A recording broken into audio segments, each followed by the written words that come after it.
سیدنا جابر رضی اللہ تعالیٰ عنہ کہتے ہیں رسول اللہ صلی اللہ علیہ وسلم نے فرمایا مجھے اپنی امت کے بارے میں جس چیز کا سب سے زیادہ خوف ہے وہ قوم لوط کا عمل ہے۔ حضرت ابو ہریرہ رضی اللہ تعالیٰ عنہ سے ثابت ہے کہ آپ صلی اللہ علیہ وسلم نے فرمایا فاعل اور مفعول دونوں کو قتل کر دو۔ ابن عباس رضی اللہ تعالیٰ عنہ نے فرمایا سب سے اونچے مکان سے اوندھا کر کے گرا دیا جائے، پھر پتھروں سے کچلا جائے۔ اغلام بازی متفقہ طور پر حرام اور کبیرہ گناہ ہے، لیکن اس کی سزا کے بارے میں علماء کے درمیان اختلاف ہے۔ بعض صحابہ کے نزدیک اس کی سزا قتل ہے، چاہے وہ غیر شادی شدہ ہو۔ فاعل اور مفعول دونوں اس سزا کے برابر میں ہیں۔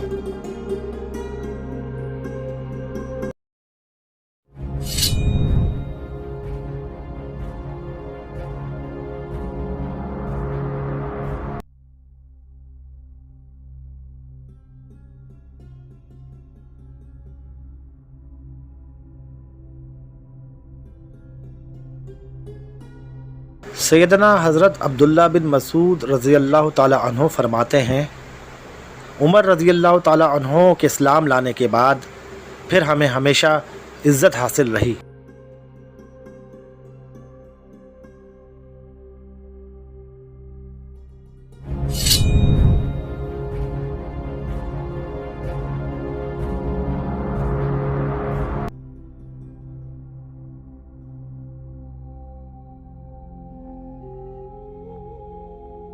سیدنا حضرت ابو ہریرہ رضی اللہ تعالیٰ عنہ سے روایت ہے نبی کریم صلی اللہ علیہ وسلم نے فرمایا شہید 5 قسم کے ہوتے ہیں: طاعون میں ہلاک ہونے والا، پیٹ کی بیماری میں ہلاک ہونے والا، ڈوب کر مرنے والا، دب کر مرنے والا اور اللہ کے راستے میں شہادت پانے والا۔